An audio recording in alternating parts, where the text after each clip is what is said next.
நண்பர்கள் அனைவருக்கும் வணக்கம். இன்னைக்கு நம்ம இந்த வீடியோல குடும்ப அட்டை உள்ளவர்களுக்கு புதிய அறிவிப்பு ஒன்று வெளியாகி இருக்கு. ஸோ அதை பத்தி தான் இப்ப நம்ம பார்க்க போறோம். தமிழக ரேஷன் கடைகளில் இலவசமாக அரிசி, மலிவு விலையில் பருப்பு, சர்க்கரை, கோதுமை உள்ளிட்ட மளிகை பொருட்கள் வழங்கப்பட்டு வருகின்றன. அது மட்டுமல்லாமல் அரசின் நிதி உதவிகளும் ரேஷன் கடைகள் மூலமாகவே ஏழை எளிய மக்களுக்கு வழங்கப்பட்டு வருகிறது. இதனால் மக்கள் மிகவும் பயனடைந்து வருகின்றனர். இந்நிலையில் தமிழகத்தில் ரேஷன் கடைகளில் மே மாதத்திற்கான பாமாயில் மற்றும் துவரம்பருப்பை ஜூன் மாதத்திலும் பெற்றுக்கொள்ளலாம் என்று உணவு பொருள் வழங்கல் துறை அறிவித்துள்ளது. மே மாதத்தில் பாமாயில் மற்றும் துவரம்பருப்புக்கு ரேஷன் கடைகளில் தட்டுப்பாடு ஏற்பட்டது.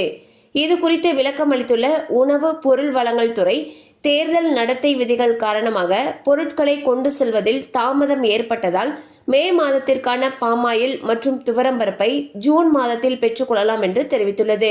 ஸோ பார்த்தீங்கன்னா மே மாதத்தில் யார் யாருக்கெல்லாம் பாமாயில் மற்றும் துவரம்பருப்பு ரேஷன் கடைகளில் கிடைக்கலையோ அவங்க அந்த பொருட்களை ஜூன் மாதத்துலையும் வாங்கிக்கலாம்னு சொல்லியிருக்காங்க. ஸோ இது வரைக்கும் நீங்கள் வாங்கலைங்கிற பட்சத்தில் நீங்கள் இந்த மாதத்தோட சேர்த்து அந்த பொருட்களை வாங்கிக்கலாம்.